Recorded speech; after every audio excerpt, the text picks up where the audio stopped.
Vamos mergulhar numa das ideias mais malucas do físico Richard Feynman. Uma ideia sobre o tempo que é tão, mas tão profunda que até hoje ninguém consegue explicar direito. E que pode, sério, virar de cabeça para baixo o jeito que a gente enxerga a realidade. Pensa rápido. O que é o tempo? Tenta explicar, mas sem usar a palavra relógio ou calendário. Pois é, parece simples, né?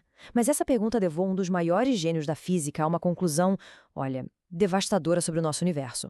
E a conclusão dele é basicamente esta: tudo aquilo que a gente sente sobre o presente, o passado que já foi e o futuro que está vindo, é, no fundo, uma mentira neurológica.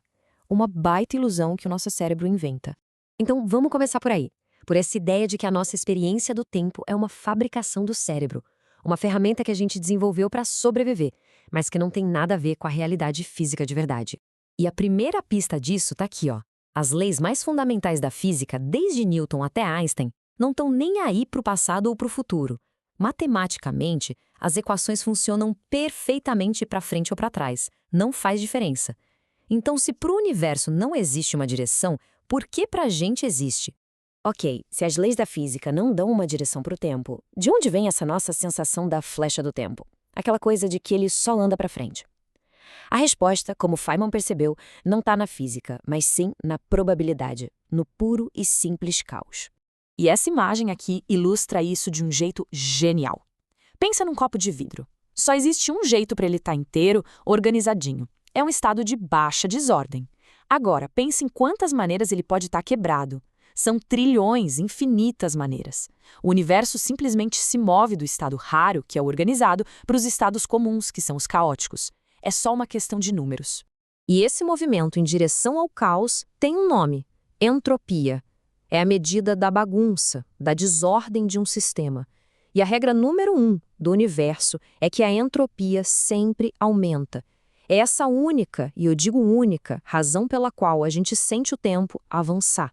A analogia do baralho é perfeita para entender isso. Pega um baralho novo, tirado da caixa. Ele está em ordem perfeita, certo? Baixa entropia. Agora dá uma embaralhada, pronto, virou caos. A chance de você embaralhar de novo e ele voltar para a ordem original é praticamente zero. É tão improvável que nunca acontece. O tempo que a gente sente é só isso. O universo indo de um estado improvável para um estado muito, muito mais provável. Então, a grande sacada é esta. O nosso cérebro é, na verdade, um detetor de caos. Ele não mede o tempo, ele mede o aumento da desordem. A sensação de que o tempo está passando é só a interpretação que o nosso cérebro dá para esse aumento constante de entropia ao nosso redor. Mas a história fica ainda mais estranha.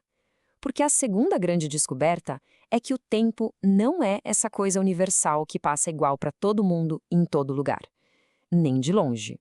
Para a gente ter uma ideia, olha só como a gente define o tempo. Oficialmente, 1 segundo é o tempo que um átomo de Césio-133 leva para oscilar exatas 9.192.631.770 vezes. Ou seja, o tempo não é um fluxo mágico.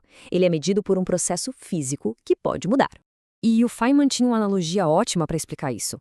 Imagina que todo movimento que existe se divide entre se mover no espaço e se mover no tempo. Se alguém está parado, 100% do seu movimento é através do tempo. A pessoa está envelhecendo na velocidade máxima. Mas, a partir do momento que essa pessoa começa a andar, uma parte desse movimento é desviada para o espaço. E a consequência? Ela passa a se mover mais devagar pelo tempo. E isso não é só uma viagem teórica, tá? É pura engenharia. Os satélites de GPS, por exemplo, se movem muito rápido e estão numa gravidade diferente da nossa. Se os relógios deles não fossem corrigidos o tempo todo para compensar esse efeito, o GPS erraria a nossa localização por vários quilômetros todos os dias. A relatividade do tempo é uma realidade tecnológica.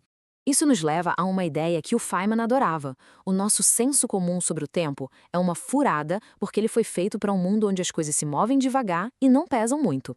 Nosso cérebro simplesmente não evoluiu para entender a física real do universo.